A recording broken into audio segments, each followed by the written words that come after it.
वहां ट्रेनिंग के बाद पता चला रुपया मतलब सोना और चांदी। किसी के पास रुपया है क्या? अभी कोई नोट?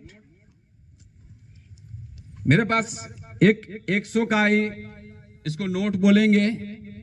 एक्चुअली इसके ऊपर में लिखा हुआ देखिएगा, किसी के पास अगर नोट है 100, 200, 50, अब निकाल के देखिएगा, इसके ऊपर लिखा हुआ भारतीय रिजर्व बैंक, उसके नीचे लिखा हुआ है केंद्रीय सरकार द्वारा पत्ताभूत, और उसके नीचे लिखा हुआ है फिर मैं धारक को 100 रुपया अदा करने का वचन देता हूं, और उसके नीचे हमारे रिजर्व बैंक ऑफ इंडिया की जो गवर्नर है उनका हस्ताक्षर है। इसमें हम उन लोगों ने आरबीआई से ये पूछा, आरटीआई के माध्यम से, कि ये केंद्रीय सरकार कौन है, क्योंकि भारत सरकार को हम लोग भारत सरकार से union of India, Republic of India एवं गवर्नमेंट ऑफ इंडिया के नाम से जानते हैं। ये केंद्रीय सरकार कौन है हमें भी मालूम नहीं था, लेकिन ये केंद्रीय सरकार एक्चुअली आरटीआई के माध्यम से पता चलता है ये ब्रिटिश सरकार है। आज के दिन में भी ब्रिटिश सरकार है, जो कि इंग्लिश में लिखा हुआ government granted by the central government. Central government बोले कोई भी संस्था हिंदुस्तान में नहीं है क्या? तो केंद्रीय सरकार बोल के कोई नहीं। अगर भारतीय केंद्रीय सरकार होता तो मानते। इसके मतलब इसके ऊपर में आज भी जो राज चल रहा है ब्रिटिश सरकार का ही राज चल रहा है। और रिजर्व बैंक ऑफ इंडिया जो लिखा जा रहा है भारतीय रिजर्व बैंक, भारत का नाम लेके हमें लूटा जा रहा है। भारत नाम लेके भारतीय रिजर्व बैंक एक ईस्ट इंडिया कंपनी का एक बैंक है, जो कि हमारे देश के सभी जनता को एक कागज का टुकड़ा थमा दिया, और रुपया जो हम लोग सोना और चांदी उसको लेके गया। इसके नीचे जो लिखा हुआ है मैं धारक को 100 रुपया अदा करने का वचन देता हूं। 100 रुपया मतलब अगर इसके बदले में रुपया मिलेगा, मतलब ये रुपया नहीं है। क्लियर है?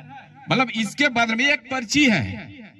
जैसे आपको हम एक पर्ची देते हैं कि आगे पेट्रोल पंप से जाके आप 100 लीटर रुपया जो हम लोग सोना और चांदी उसको लेके गया। इसके नीचे जो लिखा हुआ है मैं धारक को 100 रुपया अदा करने का वचन देता हूं। 100 रुपया मतलब अगर इसके बदले में रुपया मिलेगा, मतलब ये रुपया नहीं है। क्लियर है? मतलब इसके बदले में एक पर्ची है। जैसे आपको हम एक पर्ची देते हैं कि आगे पेट्रोल पंप से जाके आप 100 लीटर पेट्रोल ले लेते हैं और अपना मोहर लगा के दे देते हैं, और आप अगर वहां आपको 100 लीटर पेट्रोल मिल जाता है, तो जो पर्ची मेरे द्वारा दिया गया है वो पर्ची क्या है? वो पेट्रोल 100 लीटर पेट्रोल का पर्ची है। उसी तरह से इस नोट कागज के टुकड़ा में जो लिखा हुआ है मैं इस धारक को 100 रुपया अदा करने का वचन देता हूं, मतलब 100 रुपया दूंगा जिनके पास है, मतलब ये रुपया नहीं है। क्लियर है साथी? ये रुपया नहीं है, रुपया का एक नोट है, इसके बदले में रुपया मिलेगा। तो हम लोग इसमें शोध किए। आरबीआई के बहुत सारे पदाधिकारी से, आरटीआई के माध्यम से हम लोगों ने जानकारी प्राप्त की, बहुत सारे दस्तावेज प्राप्त किया गया। तो रुपया मतलब निकल के आता है एक चांदी का एक सिक्का, जो कि 11 पर एक भर का एक सिक्का, एक भर का। अब घर में बहुत लोगों के पास होगा, वो चांदी का सिक्का ही 1 रुपया है, जिसका वजन है 11.664 ग्राम, और 15 रुपया के बराबर एक मोहर सोने की उतना ही वजन की 11.446 ग्राम, 664 ग्राम वही वजन का।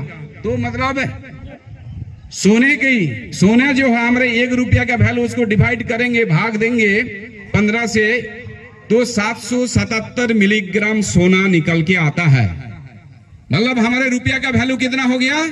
777 मिलीग्राम सोना, मतलब पौने ग्राम सोना आज भी कानूनन रूप में लागू है।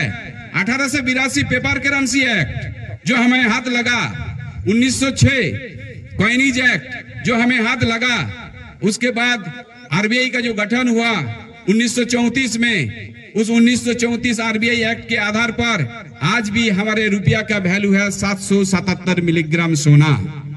उस 777 मिलीग्राम सोना को आप खरीदने जाएंगे तो ये जो रुपया बांट के रखे बाजार में, रिजर्व बैंक ऑफ इंडिया या भारतीय रिजर्व बैंक ने बैंकों के माध्यम से जो एटीएम से मिलते हैं या बैंक के काउंटर से मिलता है, उसको खरीदने जाएंगे 777 मिलीग्राम सोना, तो इस नोटों का जो कीमत लगेगा करीब 4800 से 4900 रुपया।